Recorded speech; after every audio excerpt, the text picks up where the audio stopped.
नमस्कार दोस्तों, एक बार फिर से आपका स्वागत है आपके अपने YouTube channel learn from home पर।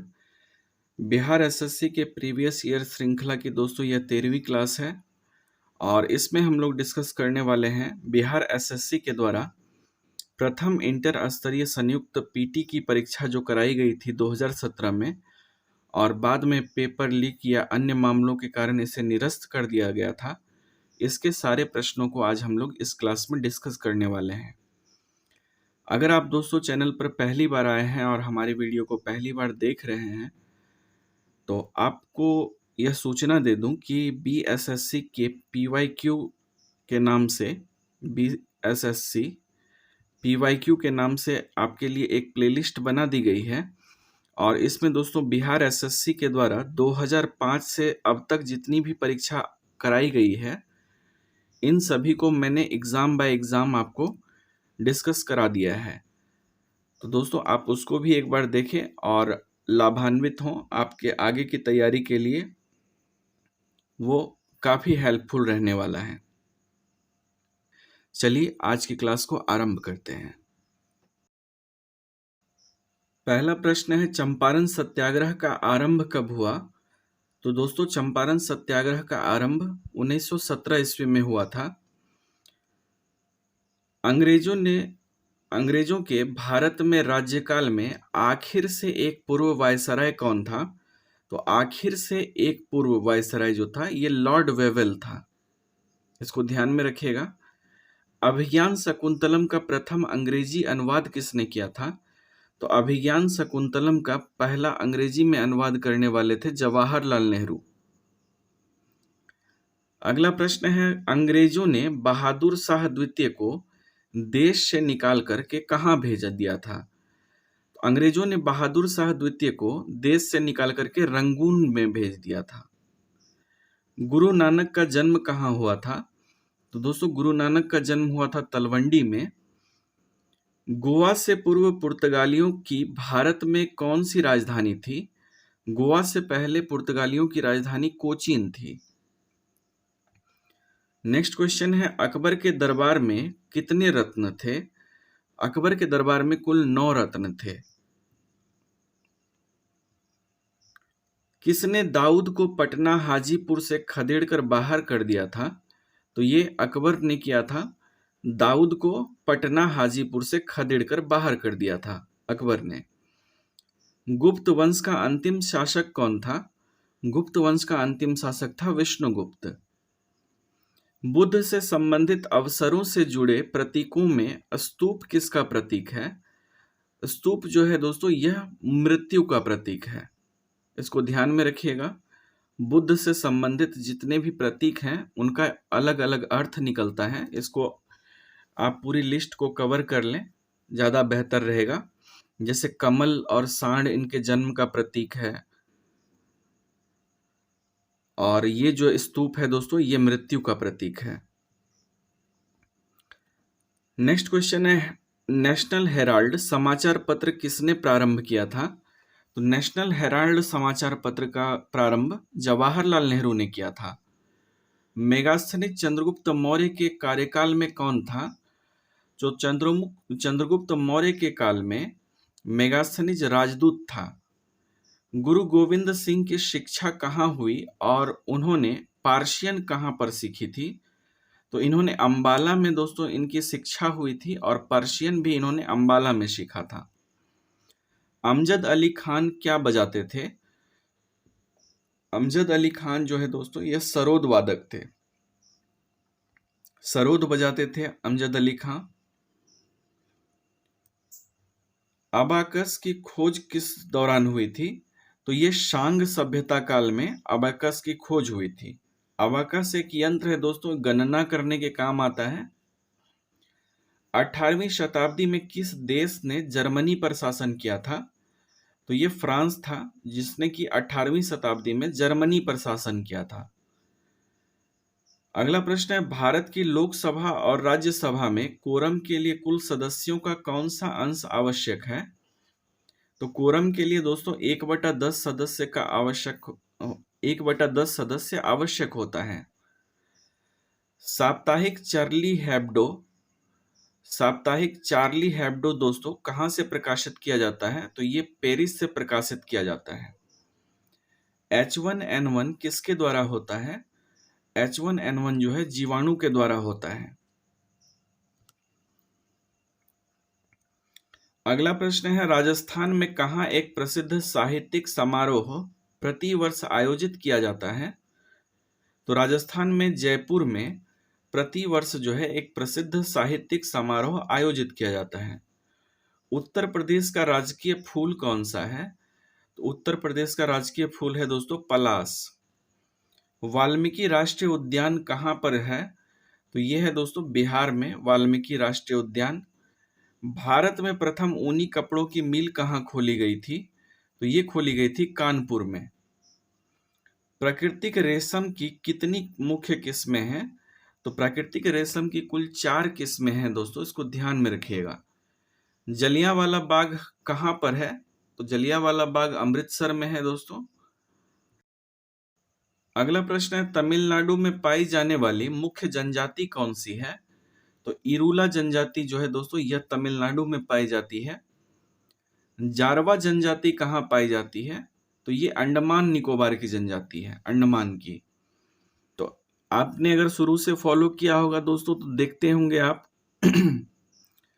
आपने देखा होगा कि जनजाति से विशेष से 1-2 प्रश्न प्रत्येक सेट में मिल ही जाता है हमें। तो जनजाति से संबंधित प्रश्नों को कवर कर लेना है दोस्तों पूरी तरह से, ताकि निकट भविष्य में जो आपकी परीक्षा होने वाली है उसमें आप इसके प्रश्नों को आसानी से सॉल्व कर सकें। अगला प्रश्न है, भारत की सर्वप्रथम वन्यजीव संरक्षण परियोजना का नाम क्या था? तो इसका नाम था दोस्तों टाइगर। ठीक है। नीति आयोग का प्रारंभ कब हुआ? तो नीति आयोग का प्रारंभ हुआ था जनवरी 2015 में। पवनार आश्रम के संस्थापक कौन थे? तो पवनार आश्रम के संस्थापक थे विनोबा भावे। अगला प्रश्न है, जम्मू और कश्मीर की शासकीय भाषा कौन सी है? तो जम्मू कश्मीर की शासकीय भाषा है दोस्तों उर्दू। जापान की संसद क्या कहलाती है? तो जापान की संसद कहलाती है डाइट। रियाल किस देश की मुद्रा है? तो रियाल जो है दोस्तों यह सऊदी अरब की मुद्रा है। भारतीय झंडे में चक्र का रंग कैसा होता है? तो भारतीय झंडे में जो चक्र होता है यह नीले रंग का होता है। वंदे मातरम का अंग्रेजी में अनुवाद किसने किया था?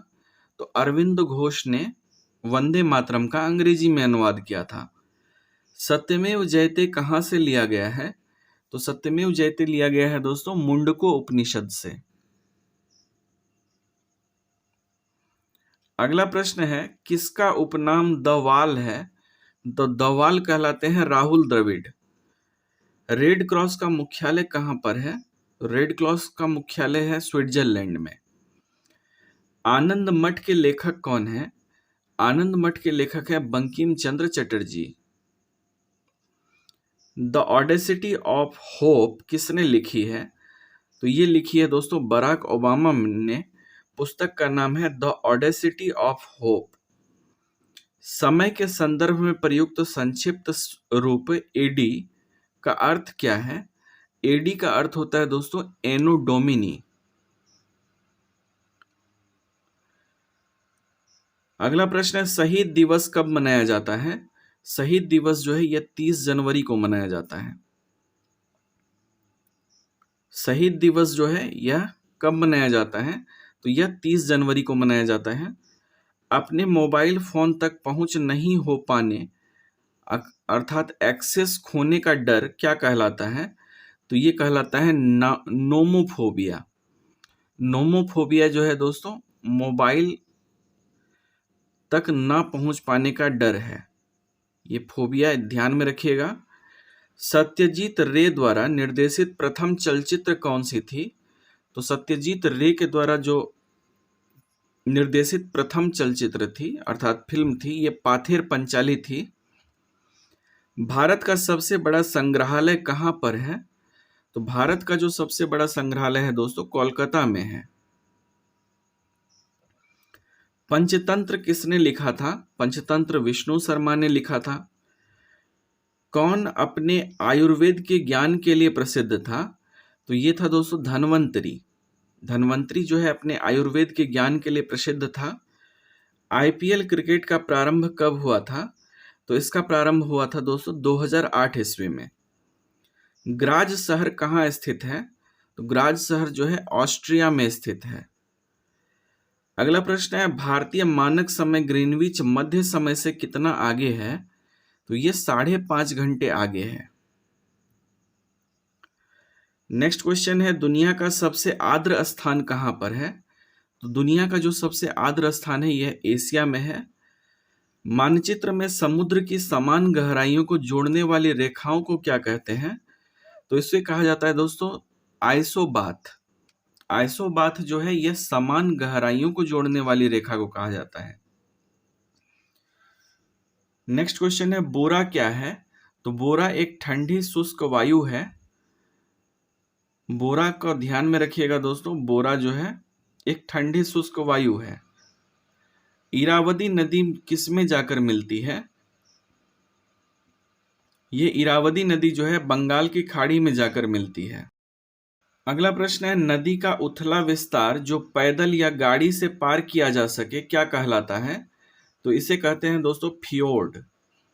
नदी का उथला हिस्सा जो कि पैदल या फिर गाड़ी से पार किया जा सके फियोर्ड कहलाता है। दुनिया का सबसे बड़ा द्वीप कौन सा है? तो ये है ग्रीनलैंड। दुनिया का सबसे बड़ा द्वीप है ग्रीनलैंड। सहतूत कैसा फल है? तो सहतूत जो है दोस्तों यह संग्रंथित फल है। लाइपेज द्वारा वसा के जलीय अपघटन पर क्या मिलता है? लाइपेज के द्वारा वसा के जलीय अपघटन पर वसीय अम्ल और ग्लिसरॉल प्राप्त होता है। अगला प्रश्न है दोस्तों, मात्रा UT प्लस T चिन्हों का अर्थ सामान्य है, इसका आयाम क्या है?